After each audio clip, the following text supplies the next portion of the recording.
Let's talk about the audio recordings of Special Counsel Hur's interviews with President Biden's ghostwriter, Mark Swaniker. You're in possession of those, correct? Justice Department has possession of them. Has the White House been permitted access to those recordings? I don't know what Mr. Hur provided, but I expect that the answer is yes. So they have access. Let me let you know, well, maybe you're aware, how many times the Judiciary Committee has asked for those documents, for those recordings? I know that the Judiciary Committee has asked. We have sent a letter explaining our position with respect to the recordings. Three times. We have provided transcripts of the recordings. Mr. Hur has testified about his observations during his interviews. These are interviews of a witness.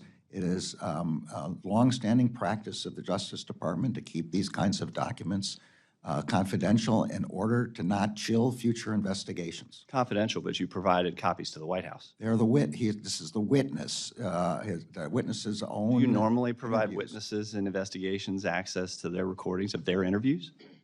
Sometimes we do and sometimes we don't, but here there are, as you well know, there are privileges to be with respect to national security and other information that were addressed in those recordings and in the interviews. The transcripts themselves had to be cleared through an interagency process. You know that because we said that in the letter to the committee. Okay, so in my 20 seconds, I want to ask about something you answered to Congressman Clyde. You said following the court's rulings that IDs to vote can be an undue burden. Do you know of an example, or is there any case in which you would consider a photo ID to not be an undue burden? Say if it's a free ID, IDs to everybody.